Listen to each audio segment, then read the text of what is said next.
নমস্কার বন্ধুরা, শ্রাবণী রান্নাঘরে আপনাদের সবাইকে স্বাগত জানিয়ে আমি প্রতিদিনের মতো আবারও আজকের একটা রান্নার ভিডিও নিয়ে আপনাদের সামনে চলে এসেছি।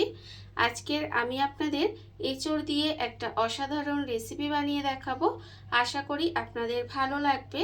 তার জন্য কিন্তু আমার পুরো ভিডিওটা আপনাদের দেখতে হবে। আর দেখা শুরু করার আগে একটা লাইক দেবেন, ভিডিওটা সম্পূর্ণ দেখে সুন্দর একটা কমেন্ট করবেন আর শেয়ার করতে ভুলবেন না। তাহলে চলুন আজকের আমি এঁচড়ের রেসিপিটা কিভাবে বানাচ্ছি সেটা আপনারা একবার দেখে নিন। রান্নাটা করার জন্য প্রথমে আমি এখানে দেখুন একটা মশলা রেডি করে নেব। তার জন্য আমি এখানে নিয়েছি একটা মিক্সির জারের মধ্যে দিয়ে দেব প্রথমে পেঁয়াজ। এখানে কিন্তু একটা মাঝারি সাইজের পেঁয়াজকে আমি এইভাবে একটু কুচি করে কেটে রেখেছি, সেই পেঁয়াজটা প্রথমে এর মধ্যে দিয়ে দিলাম। এইবারে আমি এর মধ্যে দেব দেখুন টমেটো, একটা মাঝারি সাইজের টমেটোকে এইভাবে আমি একটু টুকরো করে রেখেছি, সেই টমেটোটাও কিন্তু আমি এর মধ্যে দিয়ে দিলাম। এইবারে আমি এর মধ্যে দিয়ে দেব আদা। এখানে আমি কয়েক টুকরো আদাকে এইভাবে ছাড়িয়ে কেটে রেখেছি, সেই আদাটা এর মধ্যে দিয়ে দিলাম। আর দেব আমি এখানে রসুন, এখানে কিন্তু রসুন দিয়ে দিলাম। আর আমি দেব এখানে দুটো কাঁচা লঙ্কা দিয়ে এইবারে এটা কিন্তু আমি খুব ভালোভাবে পেস্ট করে নেব। মশলাটা কিন্তু খুব ভালোভাবে পেস্ট করে নিতে হবে।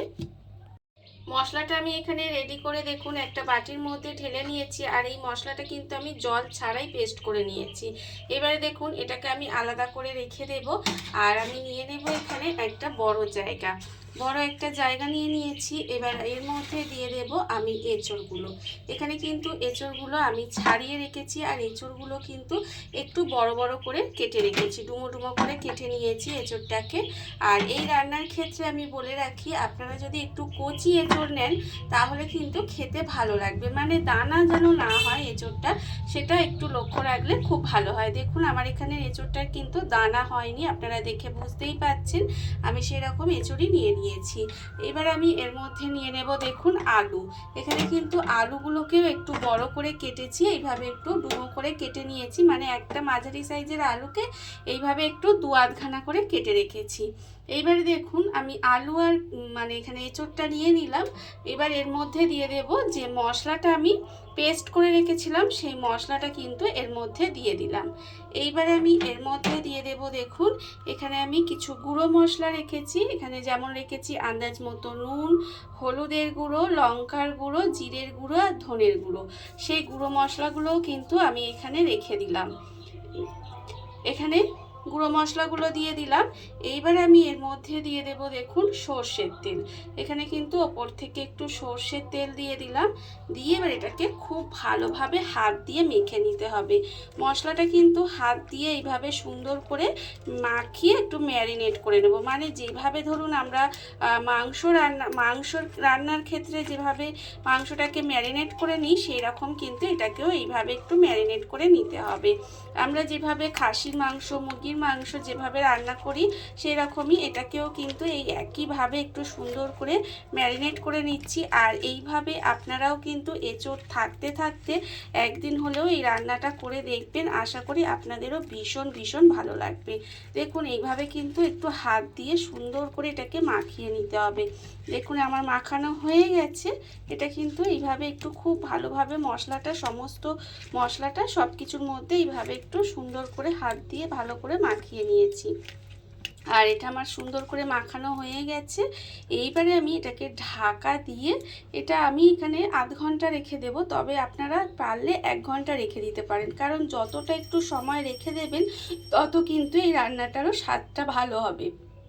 দেখুন আমি কিন্তু এটাকে আধ ঘন্টার মধ্যে এইভাবে একটু ঢাকা দিয়ে রেখে দেব।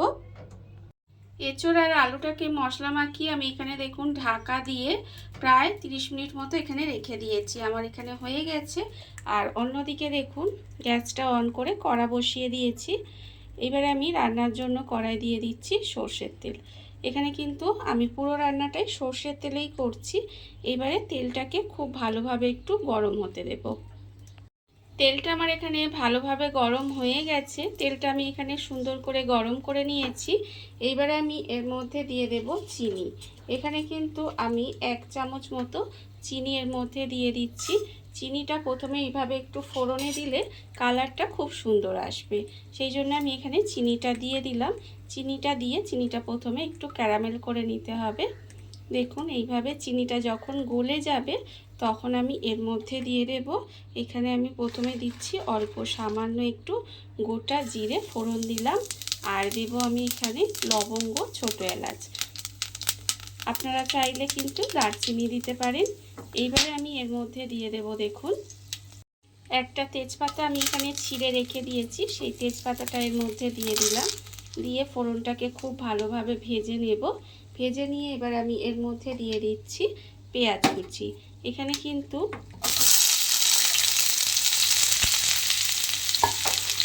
একটা মাঝারি সাইজের একটা পেঁয়াজ আমি এখানে বেটে দিয়েছি, আর আধখানা পেঁয়াজ কিন্তু এখানে কুচি করে রেখেছিলাম, সেই পেঁয়াজটা আমি এখন ব্যবহার করলাম।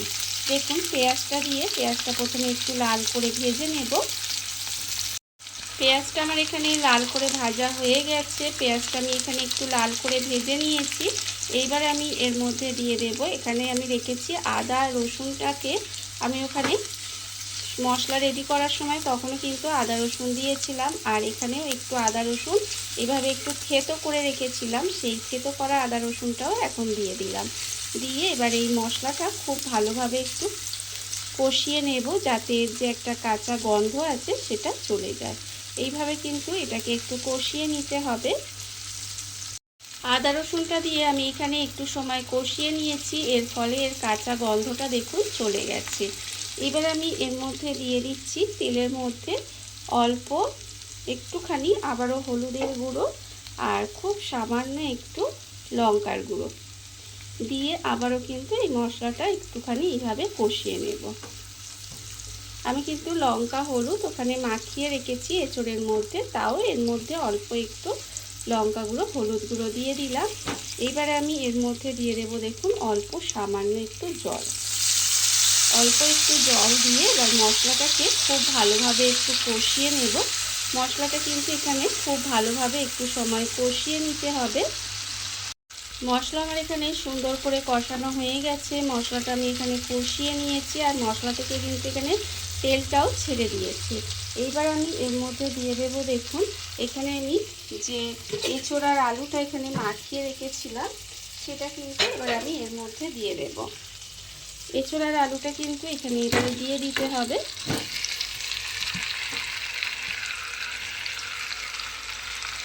এঁচোড় আলুটা দিয়ে এবার এটাকে খুব ভালোভাবে কষাবো। এর সঙ্গে কিন্তু এবার এটাকে একটু সময় নিয়ে খুব সুন্দর করে কষিয়ে নিতে হবে। মশলা আমার এখানে দেখুন খুব সুন্দরভাবে আমি কিন্তু এটাকে খুব ভালোভাবে কষিয়ে নিয়েছি, মানে এই আলু আর এতে যে মশলা মাখানো ছিল সেটা কড়াই দিয়ে একটু সময় নিয়ে সুন্দর করে কষিয়ে নিতে হবে, যতক্ষণ না পর্যন্ত মশলা থেকে তেলটা ছেড়ে দেয়। আর এখানে দেখুন মশলা থেকে তেলটা ছেড়ে দিয়েছে, আমি কিন্তু এটা একটু সময় নিয়ে ভালো করে কষিয়ে নিয়েছি।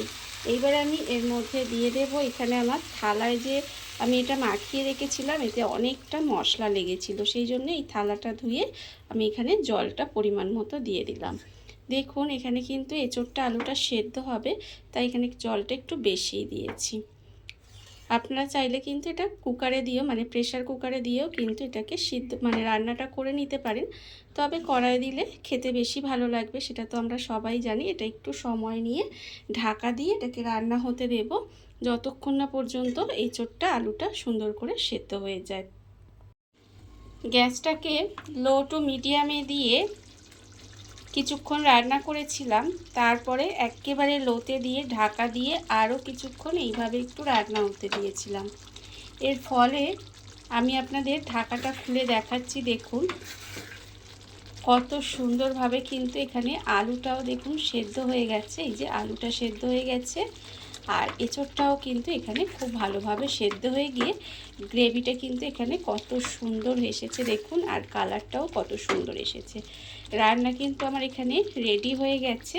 এইবারে আমি নামানোর আগে এর মধ্যে দিয়ে দেব খুব অল্প সামান্য একটু গরম মশলার গুঁড়ো, আর দেব আমি এখানে ওপর থেকে অল্প একটু ঘি। অল্প একটু ঘি দিয়ে দিলাম, দিয়ে এবার এটাকে খুব ভালোভাবে মিশিয়ে দেব। মিশিয়ে কিছুক্ষণ ঢাকা দিয়ে রেখে দেব। তারপরে আপনাদের পরিবেশন করে দেখাবো ঠিক কেমন হলো। দেখুন কত সুন্দর একটা এঁচোড়ের রেসিপি তৈরি হয়ে গেছে। খেতে কিন্তু অপূর্ব সুন্দর হয়। এটা আপনারা যে কোনো কিছুর সাথে কিন্তু খেতে পারেন, খেতে ভীষণ ভীষণ ভালো লাগে। দেখুন রান্না আমার রেডি হয়ে গেছে। এইবারে আমি গ্যাসটা অফ করে কিছুক্ষণ ঢাকা দিয়ে রেখে দেব। তারপরে আপনাদের পরিবেশন করে দেখাবো ঠিক কেমন হলো।